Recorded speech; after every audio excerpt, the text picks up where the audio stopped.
Hey, good morning, good evening.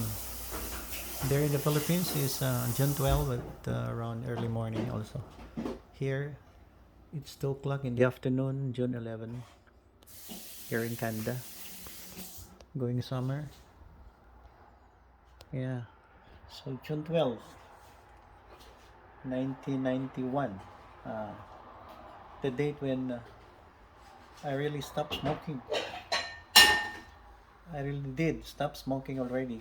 And it's more than how many years? 1991?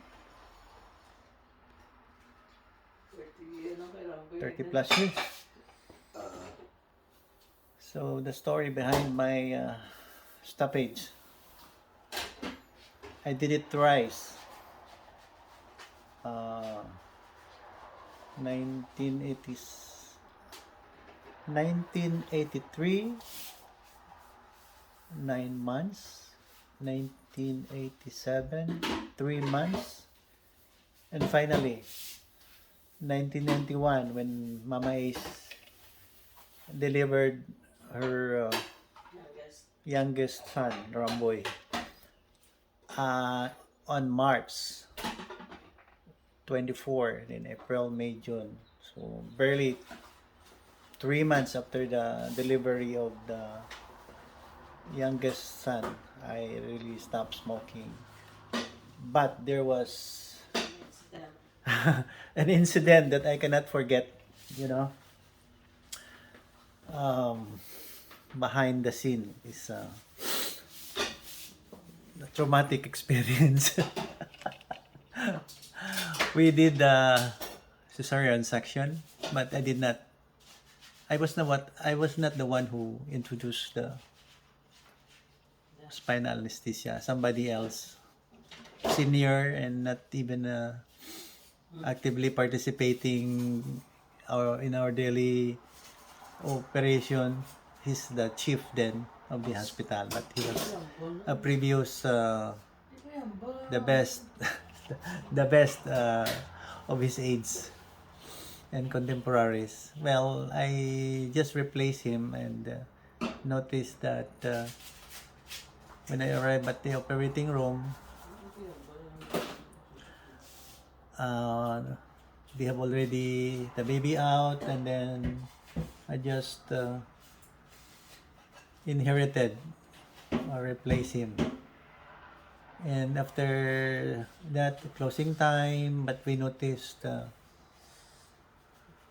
vaginal bleeding or something like the blood pressure is really going down, and we noticed also and we found out that there was a tumor, uterine tumor, and something like a problem. So we decided to take away the uterus, and I shifted the anesthesia from spinal to general, and that was my first yeah, really I was trained then, but the patient was the manager of FM or something like FM, and popular personalities. So we went well with our procedure, but not after 6 hours or 8 hours of total abdominal hysterectomy and salpingo-oophorectomy, total removal of uterus and ovaries and tubes.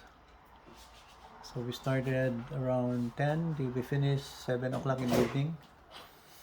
That was the last time that when we post-op, the patient was still hypovolemic or something like, after replacing 8 bags and calcium supplement. The patient was brought to the recovery room with attached to ventilator or human ventilator, and waited. Just went home for a while, but came back later. along the way, because I was planning to change clothes and have a dinner at home. So while from the recovery room, I passed by somewhere Sukayan. Sukayan. So I decided to throw the 19 sticks or more cigarettes to the dimly lit areas of Sukayan or somewhere DPWH. And that was the last time I touched a pack of cigarettes. But the first stick was consumed before I went to the hospital, because when my attention was called up, I bought one pack of cigarette from Mama Lourdes, Tianson, at the corner, nearby house. And I smoked one stick and put that in my pocket. And the 19 sticks was thrown and never came back. From then on, June 12, I did not light this day, June 12, 1991. I did not light the cigarette. I did not light anymore. Never did. Total stoppage of smoking. Third time I did it. What I said that 1983 I tried 9 months of because I started 15 or 14 years old. What caused you to stop? Yeah, the most maybe ideal reason is and the right decision is to protect my health, protect the health, my home, my covenant is not to destroy my body with smoke, and my wife is the one coughing, not me. So it's really a health problem, health reason to stop smoking. This is my testimony for all of you smoking there. It's a really bad smoke, that bad smoke, and its radicals can destroy our body by destroying the uh, elasticity of our heart and vessels, and also deposits the radicals and nicotines to the brain and lungs and everything that stains our body. So health reason was the main